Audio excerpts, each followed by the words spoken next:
पहला पार्ट हम पढ़ने वाले हैं CPU. CPU is also known as the brain of the computer.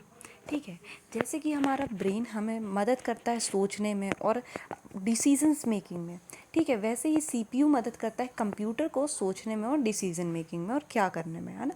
तो that is why it is known as the brain of the computer और computers brain. ठीक है, सीपीयू का फुल फॉर्म क्या है? Central processing unit. मतलब यही जो है वो प्रोसेसिंग सेंट्रल प्रोसेसिंग यूनिट है, आप इसको भी डिस्क्राइब अच्छे से कर सकते हैं।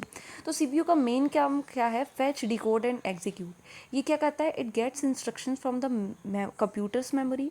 डिकोड मतलब it figures out what the instructions mean, और decode में it carries out the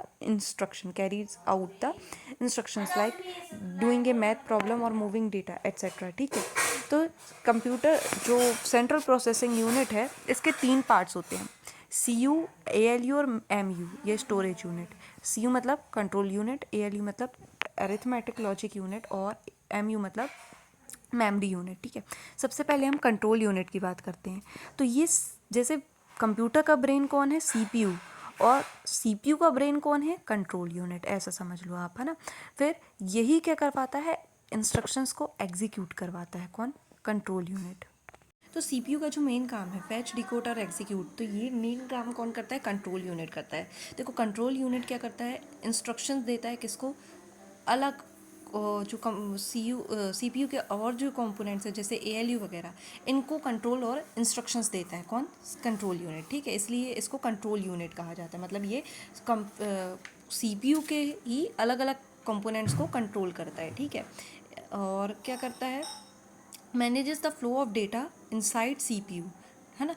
flow of data inside CPU को क्या करता है? मैनेज करता है। मतलब 5 पॉइंट्स इसके याद रख लो। Brain of CPU, second executes instructions,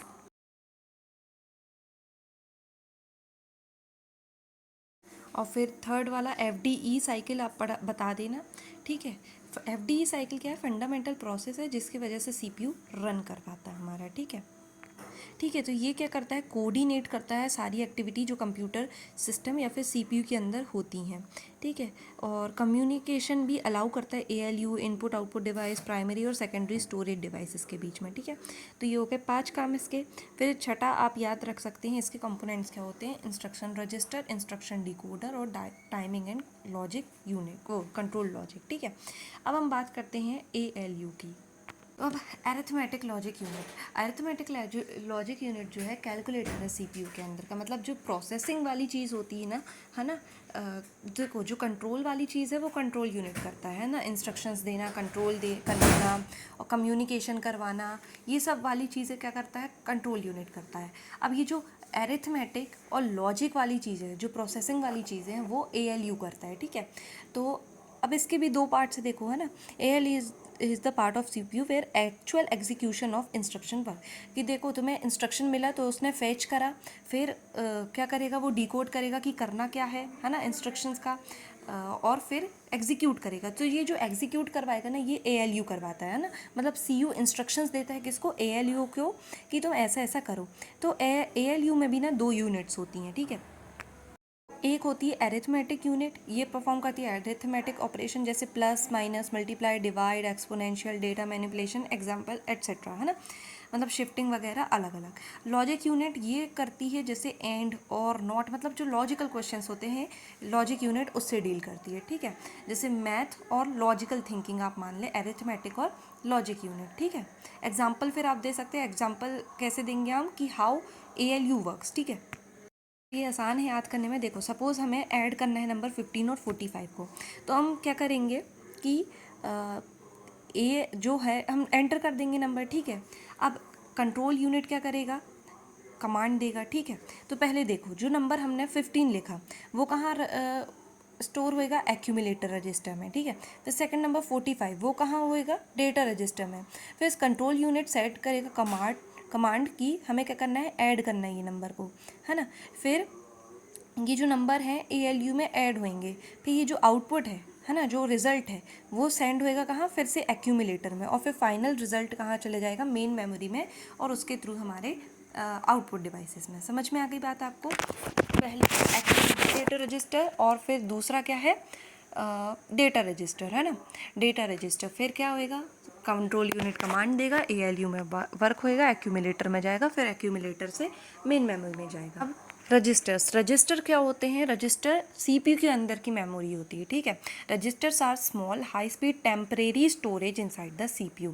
ये जो है टेम्परेरी और स्मॉल मेमोरी होती है इनसाइड द CPU, ठीक है। ये होल्ड करती है डेटा को जिसमें CPU अभी के मतलब प्रेजेंट टाइम में वर्क कर रहा रहता है, ठीक है। CPU uses the temporary memory for store data और इंस्ट्रक्शंस ड्यूरिंग प्रोसेसिंग। मतलब जब CPU काम कर रहा रहता है तो ये अपना जो डेटा है वो टेम्परेरीली किस में किस में, हाँ आप यही यूज़ करो, किस में रजिस्टर करता है? रजिस्टर्स में रजिस्टर करता है ना, ठीक है। और जो ये रजिस्टर्स हैं they also pass the data information to the other parts of CPU to the end to main memory during the process. मतलब रजिस्टर्स जो है मेन मेमोरी से भी लिंक्ड होते हैं ना। CPU consist several registers, each register, मतलब CPU के पास बहुत सारे रजिस्टर्स होते हैं, सिर्फ नाम जानना काफ़ी है आपके लिए, है ना। तो रजिस्टर हमने दो तो पढ़ चुके सॉरी, एक्यूमुलेटर रजिस्टर और डेटा रजिस्टर। फिर हम क्या पढ़ेंगे? Instruction register, program counter register और मेमोरी एड्रेस रजिस्टर, ठीक है। तो आपको 3 भी याद होते हैं तो बहुत है। ये आती है कैश मेमोरी। तो कैश मेमोरी जो है ना वेरी फास्ट मेमोरी है, जो कि that stores things the CPU uses a lot. मतलब जो फ्रीक्वेंटली यूज जो डेटा रहता है या फिर प्रोसेस रहती है जो CPU यूज़ करता है वो कैश मेमोरी में सेव रहता है। कैश मेमोरी जो होती है वो डायरेक्टली इंटीग्रेटेड होती है CPU में, इसलिए ये रैम से भी बहुत फास्ट होती है ना। लेकिन इसका जो डेटा लिमिट होती है वो शॉर्ट होता है, मतलब छोटे क्या होता है, कम डेटा होता है ना, लिमिटेड होता है मतलब, ठीक है। Cash memory is a high speed but small amount of memory inside the micro processor मतलब CPU, ठीक है। Because one portion of cash memory is directly integrated on CPU। जैसे आप ये फ़ोटो में देख रहे हैं ना, कैश मेमोरी जो है आधी माइक्रो प्रोसेसर में है, मतलब डायरेक्टली इंटीग्रेटेड है और बाहर है। और कैश मेमोरी क्या है? मेन मेमोरी से भी संपर्क में रहती है, ठीक है। और CPU quickly access the memory और as compare to RAM, so cache memory is faster than main memory because, ठीक है। तो के जो CPU होता है, क्योंकि ये डायरेक्टली इंटीग्रेटेड होती है CPU में, इसलिए ये क्विक एक्सेस कर पाता है कैश मेमोरी को, है ना। लेकिन ये बहुत एक्सपेंसिव होती है, ठीक है। इट स्टोर्स डेटा और information that is frequently required by CPU during its process